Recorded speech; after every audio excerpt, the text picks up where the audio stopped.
In Rome's marble center, power rarely sat still. It passed from hand to hand through adoptions, oaths, and the unspoken bargain between throne and army. It was displayed in statues and coins, yet it remained vulnerable to something as small as a fever, as sudden as a rumor, as blunt as a breakdown in discipline. In the year 161, the empire of roads and legions seemed to stand at its broadest reach, but its future tightened around an experiment that no ceremony could fully secure. 2 emperors, 1 state, and a single system asked to obey 2 masters without tearing itself apart. The story that followed was often flattened into a contrast. One ruler remembered as a philosopher of duty, the other as a man of pleasures who drifted beside him. The surviving record was sharper and less comfortable than the caricature. It moved from the gilded ceilings of the Palatine to the dust and heat of Syria, from the disputed borderlands of Armenia to a sickness that returned with the soldiers and altered the empire's strength more decisively than any treaty. It was the story of a frontier campaign fought beneath one man's name and carried by other men's hands, of triumph that demanded a public face and bred private resentments, of a shared reign measured not only by conquest but by the discipline it consumed and the costs it scattered across provinces. Rome hailed him as Augustus. Hostile writers treated him as a warning. Later memory reduced him to the co-emperor, who smiled while the frontier strained out. His name was Lucius Verus. In his brief rise and abrupt ending lay a lesson about a state that possessed laws, courts, and rituals, yet relied on the judgment, health, and self-control of a few bodies at its summit. In that older world, the emperor's character could tilt the lives of millions without elections, parliaments, or public scrutiny by a decision made in a private room, ratified by a senate that had learned to consent, and enforced by legions who could always choose another master. From a distance the system seemed alien, but the pressures within it were familiar. Fear of succession, the gravitational pull of military power, economic strain, and the politics of public image. Lucius Verus's story began before he wore purple. In a Rome that believed in its own permanence and could not easily imagine that disaster could travel its roads as quickly as orders and grain, the empire that formed him was confident, wealthy, and armed. The Senate still convened under venerable forms, debating decrees in the language of ancestors, but the real weight rested with the imperial household and the army. Provinces stretched from Britannia's wet frontiers to Syria's sun-struck cities. Governors ruled in the emperor's name, commanding troops, collecting taxes, enforcing peace, and sending back reports that could elevate a hero, end it. This was also an age that prized virtue and display in the same breath. Public life became theater. Speeches, triumphs, games, monuments, private ambition sought public stone. The calm could appear almost natural, as if Rome's order was simply the shape of the world. Yet beyond the facades, the borders stayed tense. To the east, the Parthian Empire watched across the contested hinge of Armenia and the long lines of Mesopotamia, rivaling Rome in wealth, cavalry, and prestige. To the north, beyond the Rhine and Danube, shifting confederations pressed against the frontier, moved by pressures deeper in the continent. If Rome showed weakness at the wrong moment, it invited not a single raid, but an unraveling of authority. For most people, the empire was not marble and laurel. It was rent, bread, wages, and the constant hazard of accident, debt, and hunger. Rome's city crowds depended on the grain supply, the unknown, which turned imperial logistics into daily survival. Ships delayed by storms or corruption could become a political crisis. In Egypt and the eastern provinces, papyri hinted at price swings and the fragility of ordinary budgets. A laborer might earn only a few sesterces, a dinar for basic food, never enough for certainty. Wheat, measured in modi, could be cheap when shipments arrived and punishing when they did not. Urban housing rose in crowded insulae where fire and collapse were familiar terrors. The gulf between elite and poor was not merely large, it was built into law, land ownership, and the hierarchy of status. For the elite, ambition ran along a narrow track: office, command, governorships, proximity to the emperor. For the poor, work was relentless and physical. Farming rented plots, hauling cargo, baking, tanning, weaving, building, serving in households, or enlisting for steady pay and the hope of land at retirement. Fame, when it came, might belong not to senators but to charioteers, gladiators, local patrons, and soldiers returning with foreign coins and scars. In every class, survival depended on networks: family, patrons, employers, officers, because Rome's institutions were vast, but security remained personal. Religion tied the empire together without smoothing its contradictions. Jupiter, Juno, Minerva, Mars, and the old civic gods shared the stage with countless local divinities. The imperial cult made loyalty sacred. Honoring the emperor's genius became political obedience expressed as piety. Eastern cults offered mystery and salvation. Philosophers argued about fate and virtue beneath colonnades. It was a world of many gods and one empire, stable on the surface, tense at the edges, and into that world Lucius Verus was born, not as a man forced upward by hardship, but as a child placed near the center where succession itself became a form of danger. He was born in one as Lucius Verus into a senatorial family that had risen quickly. His father, Lucius Aelius Caesar, had been chosen by Hadrian as heir designation that should have guaranteed a future of unimaginable authority. But Rome's succession plans, however carefully drafted, remained hostage to the body. Aelius died in 138 before he could reign, and the promise of inheritance collapsed into mourning and uncertainty. Hadrian refused to trust chance. He adopted Antoninus Pius on the condition that Antoninus adopt two young men in turn, Marcus Annius Verus, later Marcus Aurelius, and Lucius, the orphaned son of Aelius. It was legal architecture designed to prevent civil conflict by pre-selecting continuity. In a stroke, Lucius was drawn into the imperial household and remade by it. He took a new name that announced his place in the dynasty: Lucius Aurelius Verus. He grew up alongside Marcus, his adopted brother and eventual partner in rule. Their paths ran parallel beneath the same palace roof, shaped by the same expectations, yet their reputations diverged early. Marcus cultivated seriousness and restraint, turning inward toward philosophy and duty. Lucius, in later accounts, leaned toward sociability and ease, more at home with ceremony and display. Those portraits hardened with time and bias, but the contrast mattered because Rome judged rulers as moral symbols as much as administrators. In their youth, both were bound by the same looming fact: the empire would one day demand everything, and failure at the top rarely remained private. Their education reflected their station. Tutors trained them in rhetoric, literature, law, and the arts of public persuasion. Marcus Cornelius Fronto, the celebrated rhetorician, left letters that revealed how deeply emperors were shaped by language and performance. In Rome, words were not ornaments. They were tools of rules to flatter, threaten, soothe, and command. Philosophers hovered as well, especially Stoics, offering a moral frame for power. Lucius would not be remembered as a philosopher, but he lived in the shadow of one, and that shadow later colored every judgment against him. Friendships inside the court rarely stayed innocent. Young nobles sought favor by attaching themselves to imperial heirs. Household officials became familiar presences, sometimes trusted, sometimes feared. A companion might become an ally, a rival, or a witness who could later testify to virtue or vice. Lucius learned, as princes learned quickly, that affection and politics often spoke in the same voice. Under Antoninus Pius, the empire enjoyed a peace so steady it seemed permanent. Lucius held honors, moved through ceremonial offices, and watched Marcus acquire deeper public authority.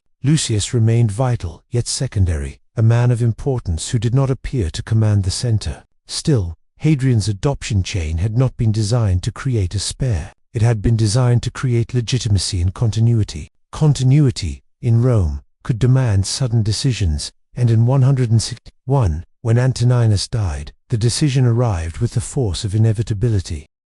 Rome's machinery moved quickly after Antoninus Pius was gone. The Senate looked to Marcus Aurelius as the obvious successor, respected, already burdened with administration, alongside Antoninus in his final years. Tradition expected one emperor, one throne, one clear source of authority. Marcus did not follow that expectation. He refused to rule alone. He demanded that Lucius Verus be named Comperor. It was an act of dynastic logic, honoring the adoption chain that had built the Antonine house. It could also be read as a political calculation. Partnership could bind potential rivals into a shared interest rather than drive them toward revolt. Yet, it was a gamble. Rome had known joint rule in various forms, But the claim of equality at the summit risked competing courts, divided loyalties, and confusion in command. Even if one emperor held greater prestige than Marcus older and already Pontifex Maximus, inevitably did the image of two Augusti altered expectations across the empire. The Senate agreed. Titles were granted. Coins bore paired faces. Statues proclaimed concord in bronze and marble, but concord in imagery did not guarantee concord in practice. The empire's needs forced a division of labor. Marcus remained tied to Rome's administration and legal burdens. Lucius, younger and more outwardly charismatic, was pushed toward the role that would define him, imperial commander in the East. The opportunity came quickly, as rivals tested the new arrangement. In Armenia, the hinge kingdom between empires, Parthia moved to place its own candidate on the throne. It was a challenge not merely to a border, but to Rome's prestige. An emperor had died, two had risen, and the East sensed uncertainty. If the new reign failed its first test, the rumor of weakness could travel farther than any legion. Lucius Verus was dispatched to answer it. The decision carried symbolism, a new Augustus proving himself in command. It also carried risk. Lucius was not known as a seasoned field commander. The army would follow because his name was authority. But outcomes depended on officers who understood terrain, supply, morale, and the hard arithmetic of siege and march. If success came, it would be claimed in the emperor's titles. If the campaign went badly, it would stain his legitimacy, and the entire experiment of co-rule. Rome possessed the men to prosecute the campaign. Statius Priscus would restore Armenia. Avidius Cassius, hard and effective, would drive deep into Mesopotamia. Marcus Verus and other commanders would carry the standards forward. Lucius became the imperial presence, receiving dispatches, issuing orders, maintaining a court that traveled with him, and turned the eastern provinces into a second center of power. In Roman politics, that presence mattered. Authority had to be visible, and the emperor's body, even at a distance from the front, could steady wavering allies or sharpened jealousies. Among generals, ancient sources emphasized Lucius's residence in Antioch, the great Syrian city, and portrayed him as absorbed by the entertainments of the East, while others bore the fighting. His direct participation in combat remained debated and likely limited, but a Roman emperor did not need to stand in the first rank to change history. The campaign unfolded under his seal, and in Rome, names could weigh as heavily as deeds. Messengers arrived with news of enemy movement and Roman advance. The shared throne faced its first great strain, and the empire waited to see whether partnership could survive a crisis that demanded clarity, speed, and unquestioned command. The Parthian campaign became the central event of Lucius Verus's public life, and for a time it seemed to vindicate Marcus's gamble. The strategic problem was stark. Armenia and the eastern Cline kingdoms formed a buffer. If they fell fully under Parthian control, Syria and the Roman East lay exposed. Prestige mattered because it shaped alliances. Kings and cities watched for weakness, and weakness invited defection. Rome's response was methodical, relentless, and costly. Statius Priscus advanced into Armenia and took Artaxata, restoring Roman influence. The campaign widened into Mesopotamia. Under Avidius Cassius, Roman forces pushed deeper, taking Seleucia and then Ctesiphon, the Parthian royal seat, an operation that included seizure of supplies and politically charged reprisals typical of ancient imperial warfare. Roman memory found the images irresistible. Eagles carried far beyond the usual line, royal compounds damaged, treasure appropriated, and imperial banners raised where foreign kings had ruled, even allowing for the exaggerations of triumphal rhetoric. The blow to Parthian prestige was real. The success strengthened the Antonine house. It allowed Marcus and Lucius to be presented not only as administrators, but as guardians of Rome's reach. It stabilized the eastern frontier for a time, and reminded client rulers that Rome's favor rested on force. It also tightened the bond between imperial image and military outcome. The victory suggested the system could function with two Augustusu, long as results held. That condition mattered, because Rome's politics always punished failure more harshly than it rewarded competence. Victory, however, carried its own risks. The closer the empire came to celebrating, the more it needed a clean narrative, one that credited the emperors and preserved the illusion of seamless command. That narrative created resentments. Senators and generals who understood where the real burden fell could grumble. Officers who endured the hardest conditions could measure imperial glory against their own losses. Avidius Cassius's effectiveness, in particular, could be admired and feared. Rome valued strong commanders, but it also knew that strong commanders sometimes challenged the center. Every triumphant dispatch carried a second, quieter question: where did the army's loyalty ultimately settle? Then came the consequence that no arch could commemorate. Ancient accounts later linked the eastern operations to a major epidemic, sometimes associating it with the capture of Sidon. Whether that connection reflected literal origin or a moral explanation imposed after the fact remained debated, but the result was not. A dangerous illness followed troops back along the roads in Sicily. It spread through barracks, ports, and crowded streets. It became known as the Antonine Plague and would, over time, thin the population, strain finances, and weaken frontier defenses precisely when new pressures were forming. The campaign thus produced a double effect. It restored Roman authority in the east and stamped Lucius with victory titles. Yet it also carried home a crisis that ignored rank and rhetoric. What had been gained in prestige began to be repaid in loss of life. Rome could impose terms on cities. It could not issue orders to contagion. Lucius and his circle understood another truth about rule: achievements had to be displayed before doubts could harden. Victories were translated into titles, coinage, ceremonies, and public art. Lucius took honorifics such as Armeniacus, Parthicus, and later Medicus, stamping conquest onto his identity. When the Eastern campaign ended, success became spectacle, and the state fixed the memory quickly before critics could insist that the emperor had remained in Antioch while others carried the main burden. The triumph celebrated in Rome turned distance into intimacy, bringing far-off victories into the city's streets, as if the imperial household itself had directed every outcome.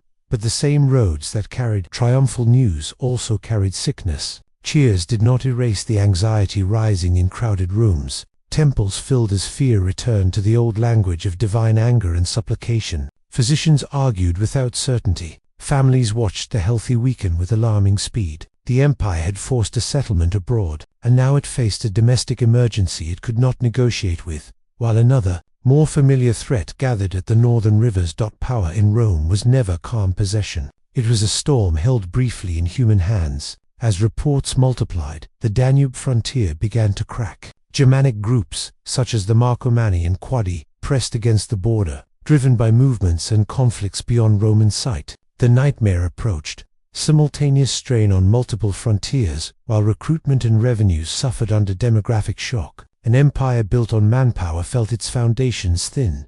Opposition in this period did not always wear senatorial togas. The adversaries were foreign kings and confederations. Vologases IV of Parthia, whose challenge had sparked the Eastern crisis, and the northern peoples testing the Danubian line. Yet there was also a subtler battlefield inside Rome itself: legitimacy, shaped by moral judgment. The emperor's private life could become public evidence, used to explain success or failure. In an age without transparent institutions, rumor acted as a weapon. A whisper could become a charge. A charge could become the version of events that survived. Ancient writers, especially those inclined to elevate Marcus Aurelius, painted Lucius as indulgent, surrounded by entertainers, distracted by games and banquets, while generals handled operations. Some of that may have reflected real behavior, some the exaggeration of hostile tradition, and some the need for a foil to Marcus's severity. Sources like the Historia Augusta were notoriously unreliable in detail, though they preserved themes that circulated in elite circles. What remained solid was that Lucius's reputation became contested territory. His tastes, whether ordinary for a prince or unusually visible, were turned into political meaning. The state answered crisis with administration, and frontier command were divided. Marcus carried the heavier burden of law, finance, and eventually the northern campaigns that demanded his presence. Lucius, despite the controversies, remained emperor. His presence still mattered as a symbol of unity and continuity, especially when epidemic and frontier strain threatened to expose weakness. Official images continued to show concord. Coins continued to promise harmony. The empire needed the appearance of a single will, even when the work of ruling required many hands and produced frictions that could not be publicly admitted. The moral compromises of the era were not only personal, they were structural. Roman security depended on coercive expeditions, the taking of cities, and the displacement and forced labor that often followed ancient conquest. Prosperity depended on taxes extracted across provinces and on labor that was frequently unfree. Even in peace, the machinery of rule could be severe. Lucius Verus sat at the apex of that machinery, sometimes steering, sometimes carried by it, praised when the machine brought gold and prestige, blamed when it brought fear and hardship. As the empire turned from eastern consolidation to northern survival, the two emperors moved toward the Danube. The geography itself seemed to narrow the options. Antioch's warm colonnades fell behind. Ahead lay colder rivers, harsher camps, and the grinding work of holding a frontier in mud, exposure, and fatigue. Lucius, still young, rode toward a struggle that would not give him time to redeem or fully confirm the stories told about him.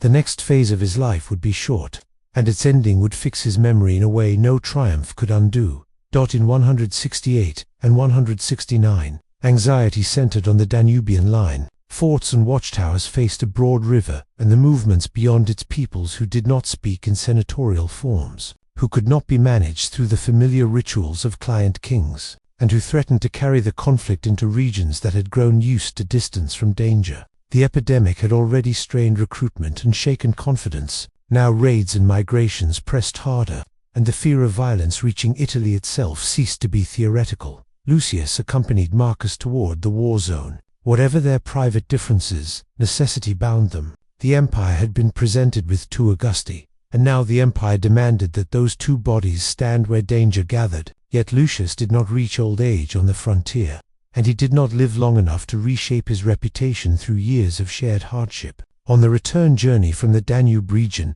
near Altinum in northern Italy, he fell ill. Ancient accounts described a sudden apoplexy or stroke. In early he died at 38. His death lacked the familiar drama that Roman imagination often preferred. There was no palace ambush in torchlight, no senatorial condemnation ending in a coerced suicide. The shock lay precisely in its ordinary. The emperor, who had returned from the East crowned with victory titles, died on a road like any other traveler, his body failing without respect for rank. The experiment of equal rule ended, not through open politics, but through mortality. Leaving Marcus alone to face epidemic pressure and northern emergencies, suspicion hovered around many imperial deaths, because Rome's history trained its people to search for poison and betrayal. In Lucius Verus's case, there was no solid evidence of an engineered death. What overcame him most clearly was the age itself, illness, exhaustion, and the relentless pressure of crisis. If anyone benefited,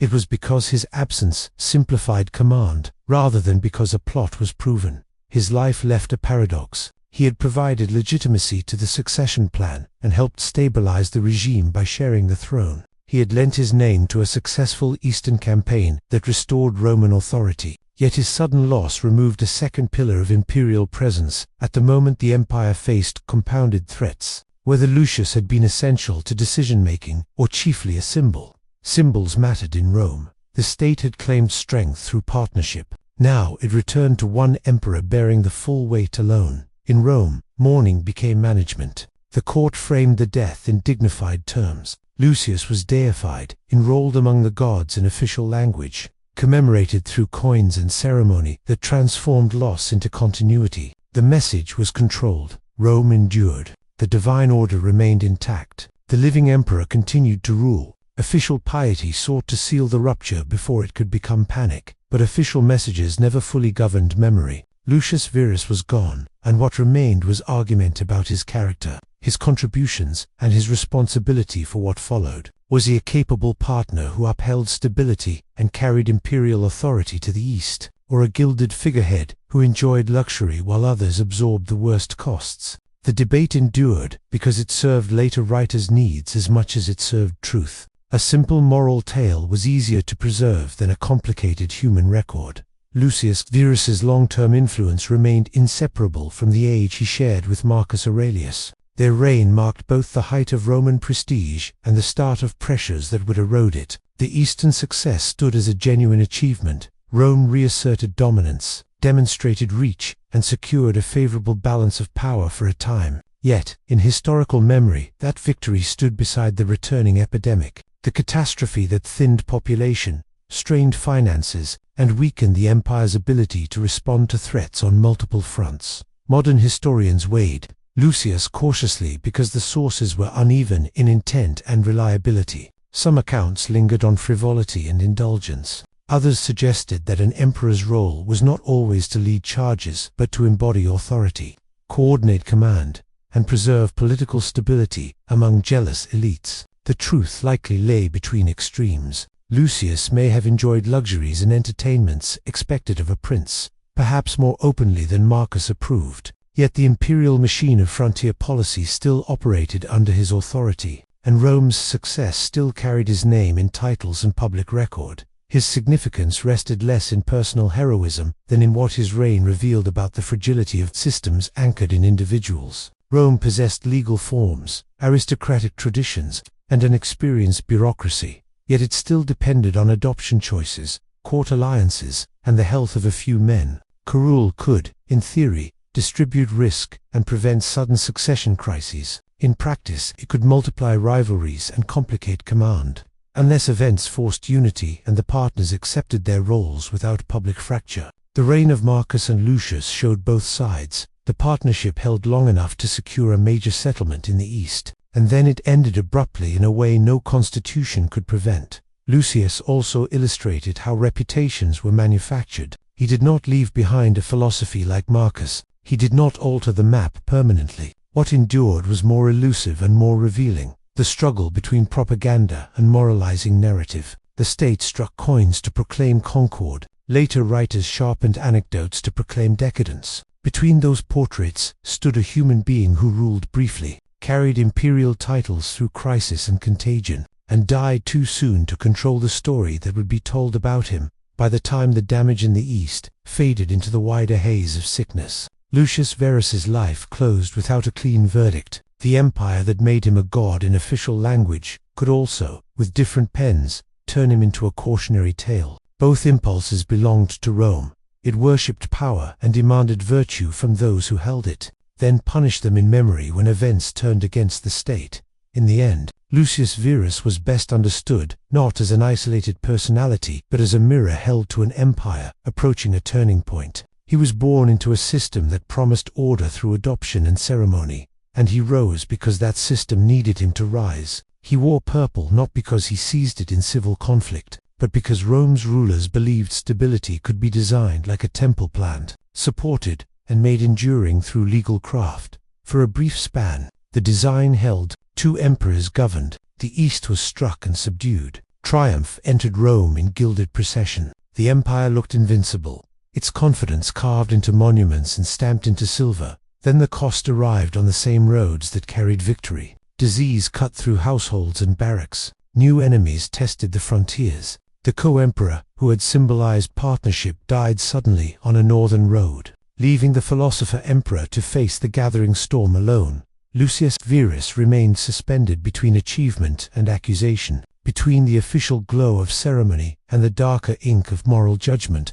His life suggested what Rome struggled to admit, even at its height. Fate did not negotiate with law, and history did not always preserve the stories rulers told about themselves. The monuments promised eternity. The shared throne promised stability. Yet an empire's future could still turn on the fragile breath of a single man, and a triumph loudly celebrated could become, in hindsight, the first sound of reckoning.